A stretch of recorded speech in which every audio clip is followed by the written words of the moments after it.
So BRCA1 is a gene, and it's expressed in the breast tissue, and normal cells have two BRCA1 genes for the chromosomes, and BRCA1 codes for a protein that repairs DNA. So if the BRCA1 gene is damaged or somehow mutated, the DNA will not be repaired, and so you'll have more mutated DNA and a higher chance for cancer. So, yes. So the purpose of our experiment was to test if BRCA1 caused breast and or ovarian cancer linked together, and we also wanted to know what the rate it occurred at was. So for our experiment, we tested 1,000 women with breast cancer for the BRCA1 genetic mutation, and then we were going to follow the relatives of both groups for 10 years and record their percentage of relatives with and without the BRCA mutation who gets breast cancer or ovarian cancer.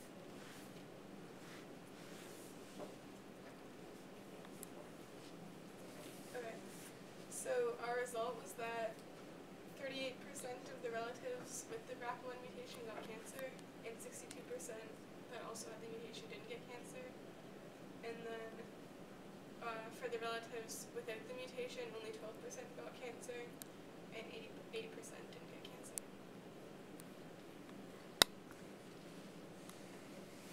So for our conclusion, we concluded that BRCA1 causes cancer at a higher rate than causes breast cancer at a higher rate than just regularly. And so overall, what we found from our results is that about people with the BRCA1 mutation have roughly a 26% higher chance of getting breast or ovarian cancer than people without the mutation.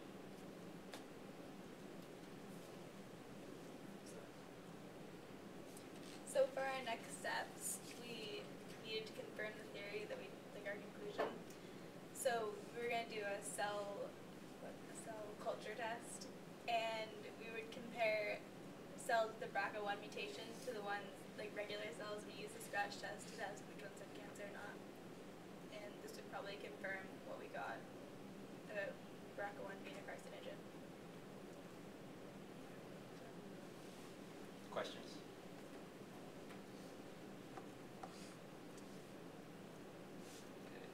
So let's look at I don't really understand your next step. So you're gonna look at a cell culture study using breast tissue cells from BRCA carriers and non-BRCA carriers. Yes.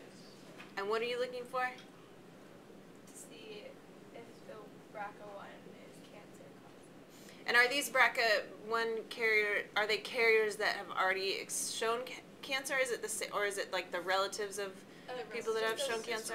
Just the relatives. They haven't shown. So you're going to use the same populations of people that you were looking at before, Yeah. and now you're just looking at their cells more so than. It probably would not be the same population.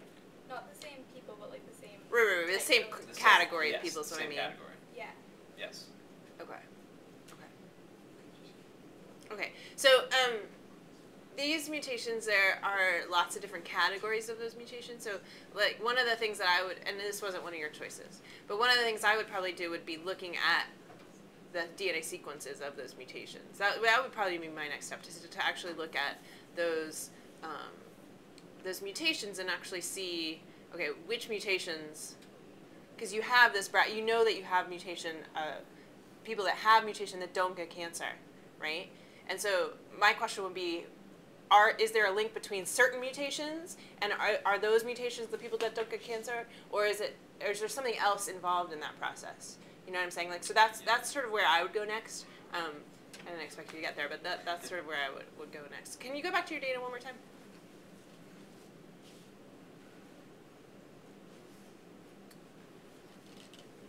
So what do you guys think about this data that they have up there? So the percentage of relatives without a mutation with cancer got 12%.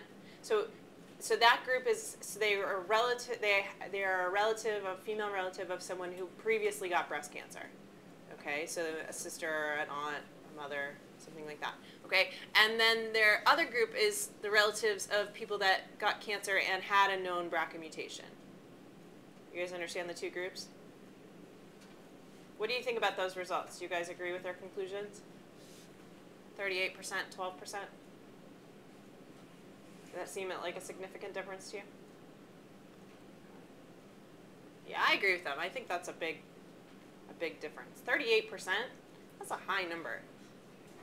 Right? 12% is the background percentage of cancers in the general population. You didn't know that, but that is the general population background level of cancer. So in the whole population of women, 12% get breast cancer in their lifetime. It's still a very high number. Although it's coming down apparently. When you gave us that number of 12%, I thought that was very high, and so I was wondering if maybe there is another mutation, not BRCA1, that other cancer patients could have had that caused the number to still be pretty high. But now that I know that it's the general, wow, that's high. Okay, good job, guys.